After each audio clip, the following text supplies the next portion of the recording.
Bueno, muy buenos días o muy buenas tardes a todas y a todos, conforme sea la oportunidad en que estén viendo este video. Bien, vamos a comenzar al desarrollo de la primera parte de los principios generales de la materia. Y sobre todo vamos a introducirnos en su principio, que trata sobre la teoría general de la ley. Acá vamos a entrar al análisis de un concepto fundamental, que es el concepto del derecho. Ustedes ya habrán advertido a través de sus estudios del primer año que existe un gran problema en este punto. ¿Cuál es? Que no hay una definición unívoca, es decir, no hay un acuerdo generalizado y concreto en poder definir qué es el derecho. Y esto tiene una significancia que es muy importante.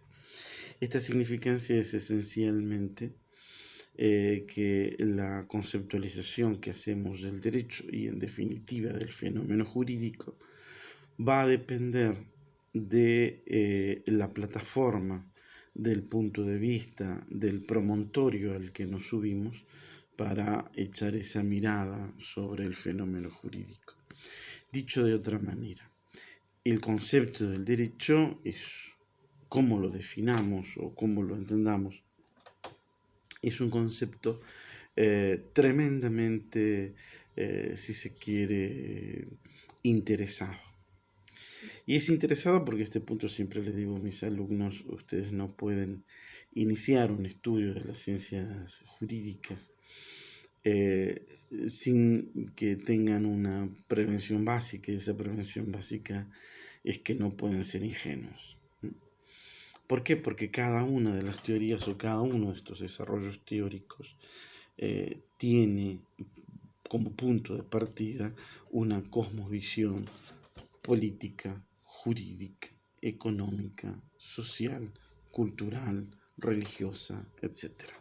Es decir, el concepto del derecho y cómo se define ese fenómeno jurídico es altamente interesado. Así vamos a ver que existen distintas teorías que tratan de explicar este fenómeno jurídico. Por eso es que vamos a intentar hacer un repaso sin ánimos de ser completamente, poder desarrollar completamente todas las teorías, sino como a modo de ejemplo, como para una ilustración que ustedes tengan de esto que estamos diciendo. Hay quienes proponen que este fenómeno jurídico, a quienes llaman y tratan como un fenómeno dinámico, multifacético, cambiante como la realidad misma.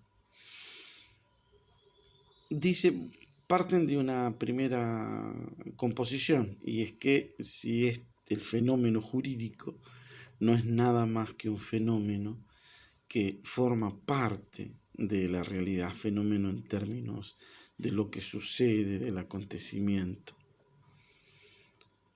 Pero aquí llega la primera gran pregunta, es decir, ¿desde qué punto de vista estamos hablando y de qué realidad? Bien, evidentemente que si nosotros le preguntáramos a Pascal, al físico y al filósofo, qué opina que es la realidad, seguramente Pascal sin ninguna duda nos diría que la realidad es la que tiene esencialmente medidas y dimensiones. Es lo que tiene altura, es lo que tiene peso, es lo que tiene densidad, anchura, etc. Pero si le preguntamos a un jurista, seguramente el jurista nos dirá que si bien esa es una parte de la realidad, pero podría ser la realidad de los animales o de las plantas o de los minerales, pero no la realidad humana. ¿Por qué? Porque en la dimensión de la realidad humana existen objetos, existen acontecimientos, existen fenómenos que no necesariamente están sometidas a la limitación de las pesas, las medidas, las dimensiones. ¿Por qué? Porque la realidad humana es distinta a la trasunta. Y a veces también es tan concreto como la cámara por la que estoy hablando, o tan concreto como la existencia de este reloj. Para la realidad humana son ciertos fenómenos, como por ejemplo el estado de lucidez o de razón, el estado de pérdida de la razón, como lo puede ser el amor o como lo puede ser el odio. Es por eso que ustedes van a ver que en el sistema jurídico, por ejemplo, hay ciertos fenómenos de esta clase, como por ejemplo el odio, implica agravación de la pena, o los delitos que se celebran, por ejemplo, con ensañamiento o alevosía, también tienen un efecto jurídico.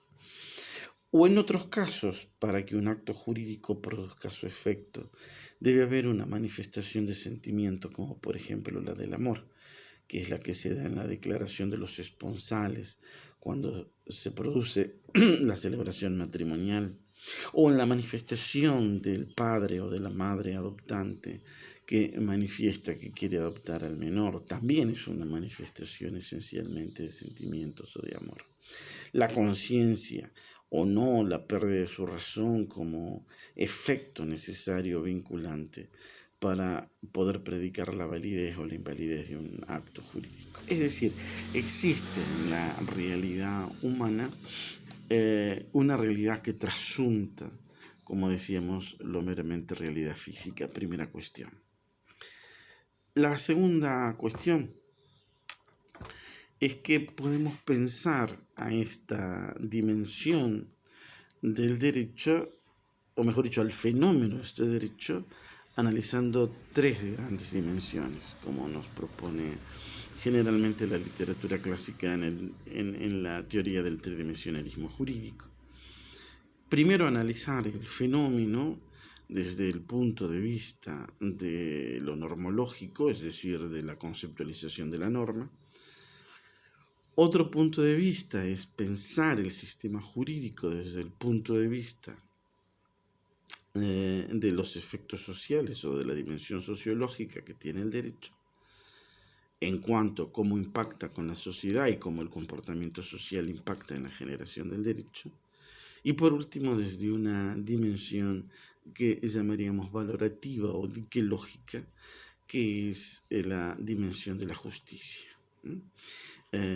Bien, vamos a tratar de abordar ahora cada una de estas dimensiones mientras hacemos una pequeña pausa. Y no olviden, traten de no salir de sus casas y de lavarnos las manos.